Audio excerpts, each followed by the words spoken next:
Hello, my name's Ed Frawley. My wife and I own Leerburg. A few weeks ago, we released a seminar that we filmed a number of years ago with Michael Ellis. Michael's one of the top dog trainers in the country, especially in biting dog sports.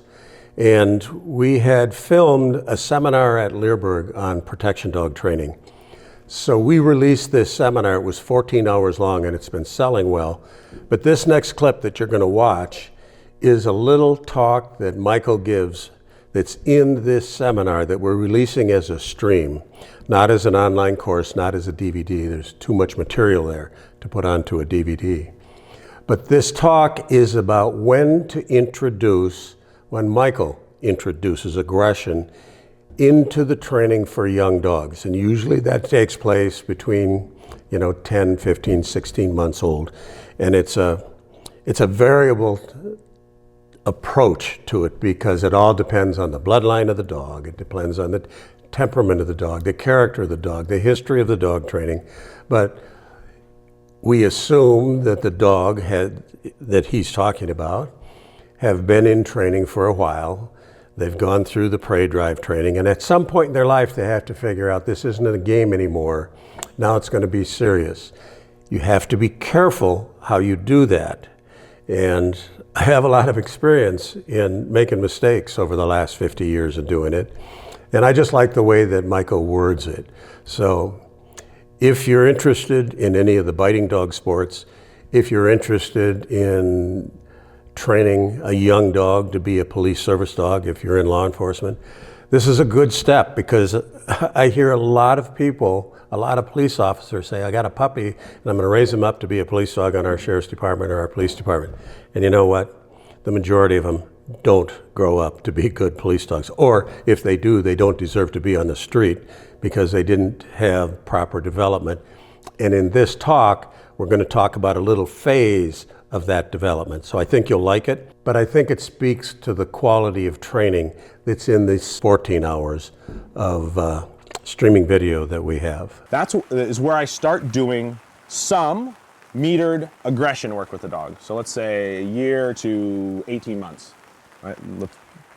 As a wide window, and it depends on the individual dog, depends on bloodlines, depends on all kinds of stuff. But let's say somewhere in there is where I start kind of doing aggression work. And aggression work is not necessarily defense. So one of the things that I like to do with young dogs in that stage is I give them bites on hidden equipment.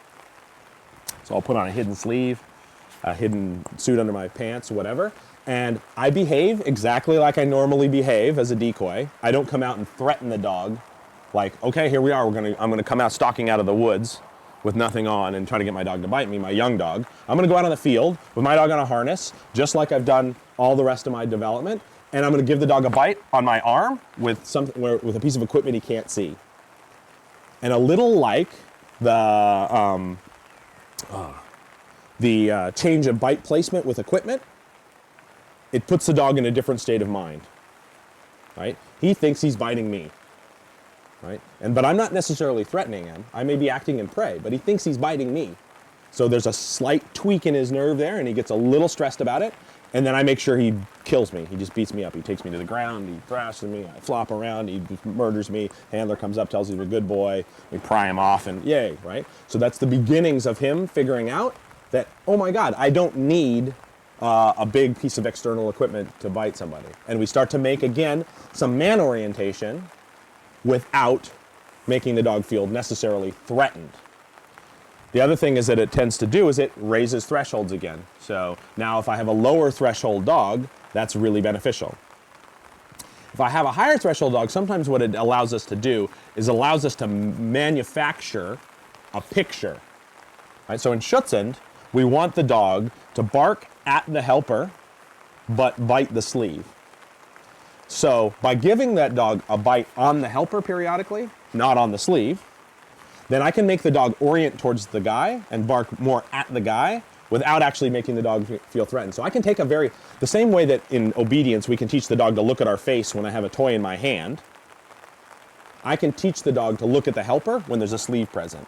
One of the big problems we have in Schutzhund is if we're not careful, the helpers are swinging the sleeve around, the dog's looking at and barking at the sleeve, and we're giving the dog bites for that. And when you're out at a distance, it's sometimes hard to see. The dog's looking towards you, and you don't realize they're staring right at the sleeve. You pay that, and next thing you know, you have a dog that's always looking at the sleeve or always over on the sleeve side. So we can make a little bit of orientation towards the guy without putting the dog in defense. Now, if it's a high threshold dog that I'm gonna wanna use aggression later on to make that dog angry, to add some intensity to our work, then again, I don't wanna do too much prey type hidden equipment work, because if I do too much of that, I raise his thresholds further, and then it becomes harder and harder and harder to put him in that state of mind, right? So again, depending on the dog, I'll do that. This is also the stage when I would start to introduce hidden equipment work a little bit, and potentially, depending on the dog, some muzzle work, right? And I use some muzzle work with the dogs because the same way I want the dog to know that he can control a bad guy through his voice, through barking, through biting. And here's one other way that you can teach a dog to confront somebody without being able to bite him, right? And it's empowering to the dog, right? And once the dog figures out, hey, I can knock this guy down and have an effect on him without biting him even. That's empowering. So that's building for the dog. And again, some dog, it's going to be totally not necessary, and another dog, it'll be really a really good experience. But I start to mess with the teenage dog in doing a little bit of this, right? Now the dog has to be mature enough to feel like he can confront the guy and do this, because there is a threat. This is a little more directly confrontational kind of thing, right? And so the dog has to be mature enough to confidently see that. So what we're doing is, as the dog grows, we're kind of taking the dog's temperature the whole way along. How confident is this dog? How intense is he? And different things. And I need to, if my dog's still at 14 months acting really goofy and puppyish, and I'm not going to try to do this stuff with him. You're going to stress him. He's not ready. He's not mentally ready. But if you have a dog that's offering a lot of intensity and a little bit of anger in his frustration part, you say, oh, this dog's, he's ready for it. We just need to make sure he feels like he's going to win. So then in closing too, I want to remind everybody that watches this that we have a Ask Cindy portal on Leerburg.com. You don't have to be a customer of Leerburg to ask Cindy. And Cindy's my wife. She's a better dog trainer than I am, a much better dog trainer than I am, and she answers all the questions. You have a training question, a breeding question, a behavioral dog question, you can ask her and she'll answer it.